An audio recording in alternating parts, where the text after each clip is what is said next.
This channel does not promote any violent, harmful, or illegal activities. All content provided by this channel is meant for an educational purpose only. PSC chairman বলুন, SSC chairman বলুন, cooperative service কমিশনের chairman বলুন, municipal service কমিশনের chairman বলুন, একজনই সব জায়গার chairman, তিনি হচ্ছেন মমতা ব্যানার্জি। এসএসসির অটোনমি অনেক আগে শেষ করেছে এবং এই মন্ত্রিসভাটা পুরোটাই জেলে যেত যারা 2022 সালে অতিরিক্ত শূন্য পদ তৈরির সিদ্ধান্ত নিয়েছিলেন মন্ত্রিসভায় 2022 সালে।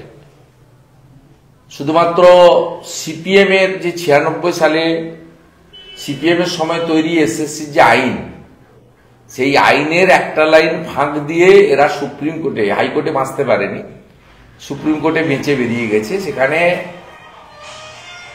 এসএসসি রুলসে ছিল অতিরিক্ত শূন্য পদ মন্ত্রিসভা চাইলে তৈরি করতে পারে, তাই সুপ্রিম কোর্টের প্রধান বিচারপতি এই জায়গায় কিছু করতে পারেননি। এর জন্য দায়ী সিপিএম, তাদের সরকারের সময় ফাঁকটা রেখে গেছিল।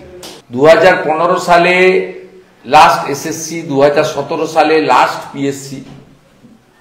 পিএসসি তো ব্যাপক দুর্নীতি হয়েছে সবাই জানেন। 2016, 17, 18, 15, 16, 17, 18তে যারা WBCS পাস করেছেন তারা কিভাবে অধিকাংশই ফাঁকা খাতা দিয়ে চাকরি পেয়েছেন। এখানে নন্দকুমারের ভিডিও ছিলেন, এখন সিনেমা টিনেমা করছেন দক্ষিণ 24 পরগনার কোন একটা ব্লকে। এদের কুকীর্তি সবাই জানে, এদের তো বলে লাভ নেই। যদি আজকে বিষয়টা আমার পিএসসি বা অন্য সার্ভিসের নয়, সামগ্রিকভাবে রাজ্যে শিক্ষিত বেকার যুবক যুবতীদের এই সময় এসেছে একে ওকে টানাটানি না করে মমতা ব্যানার্জিকে প্রাক্তন করার শপথ নেওয়ার। আর কয়েকটা মাস বাকি আছে। বহুল চর্চিত, যার পর্দা ফাঁস করেছিলেন অভিজিৎ গাঙ্গুলি মহোদয়, প্রাক্তন বিচারপতি, অনেক দীর্ঘ লড়াইয়ের পরে সুপ্রিম কোর্ট ফাইনালি বিষয়ে তাদের সিদ্ধান্ত জানিয়েছিল এবং সকলকে, মানে যারা টেন্টেড নয় তাদের বসার সুযোগ দিয়েছিল পরীক্ষাতে। পরীক্ষা হয়েছে এবং সেই পরীক্ষাতে যদিও আগের মতো মমতা বন্দ্যোপাধ্যায়কে কেউ বিশ্বাস করে না বলে 60,70,00,000 পরীক্ষার্থী এবারে পরীক্ষা দেয়নি।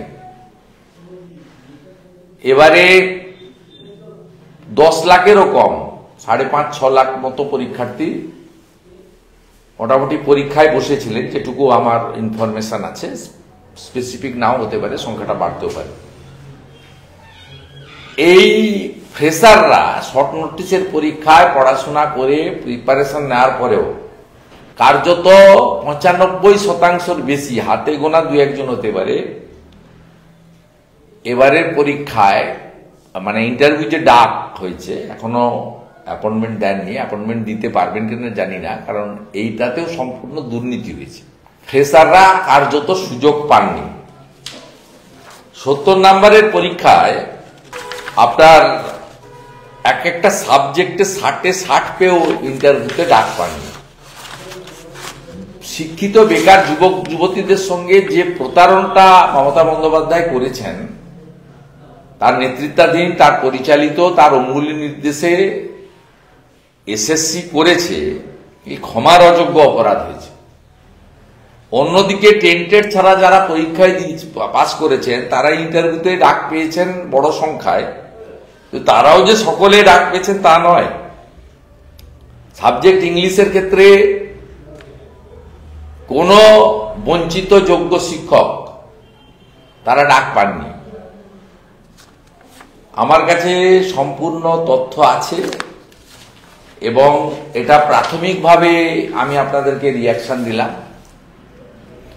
এটার উপরে রাজ্যের প্রধান বিরোধী দল ভারতীয় জনতা পার্টি এবং বিরোধী দলনেতা হিসেবে আমার যেটা করণীয় দায়িত্ব সেটা আমি নিশ্চয়ই পালন করব।